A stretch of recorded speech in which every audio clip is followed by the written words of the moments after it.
So I was in my local Sainsbury's just now, and there are often like homeless people wandering about in the car park.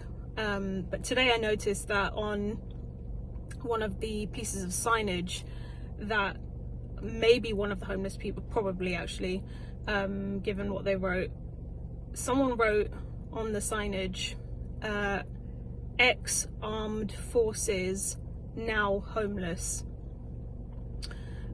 Now, I've obviously, living in London, you encounter homeless people all the time, but this isn't the first time that I've been approached by someone who claims to be part of the armed forces, and is now homeless, basically asking for money on the streets. And this isn't a video about my thoughts on people joining the army. Like, it is what it is. Every country will have some form of national defense, or try to anyway. This is more to do with the thoughts that I have about like people who join the armed forces and then end up homeless. Like, how can any country allow that situation to actually happen? Like, again, I'm not, this isn't any opinion as to whether I believe in armed forces having the right to exist or not. It is what it is. But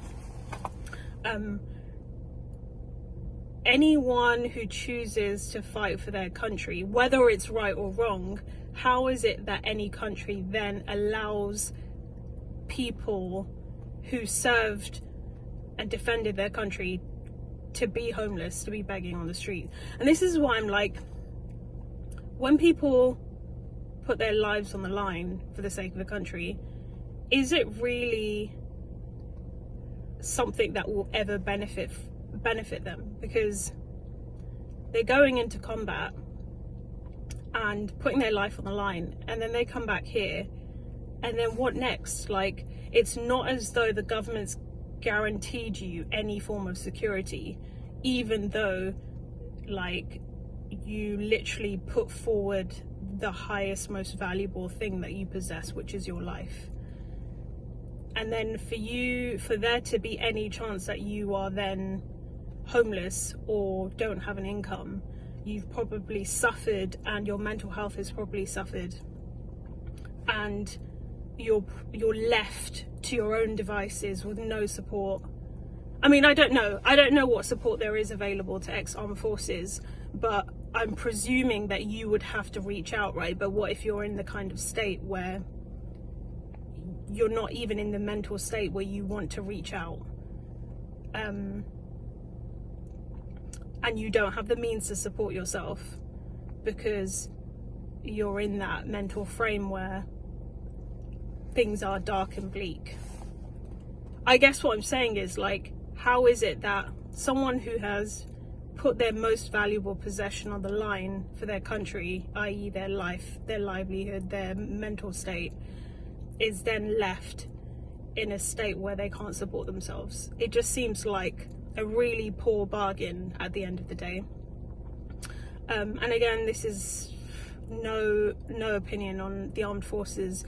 I kind of feel like anyone who kind of joins the army probably has a quite nationalistic mindset, and that doesn't necessarily benefit someone like me who is of an ethnic minority, because they tend to have beliefs that, you know, England are for the English, etc.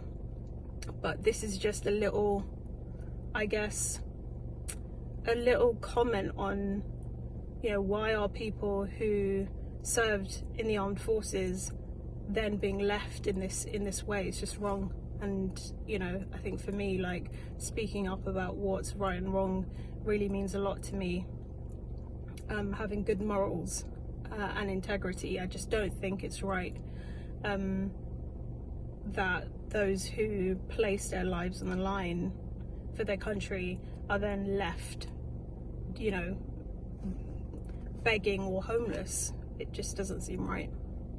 Anyway, what are your thoughts? And maybe I've got this completely wrong. Maybe like they are fully supported and there's housing available for them, and there are tax credits and benefits and etc.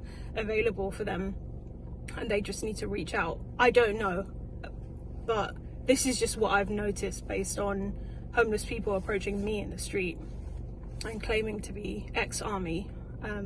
Anyway, those are my thoughts. What do you think?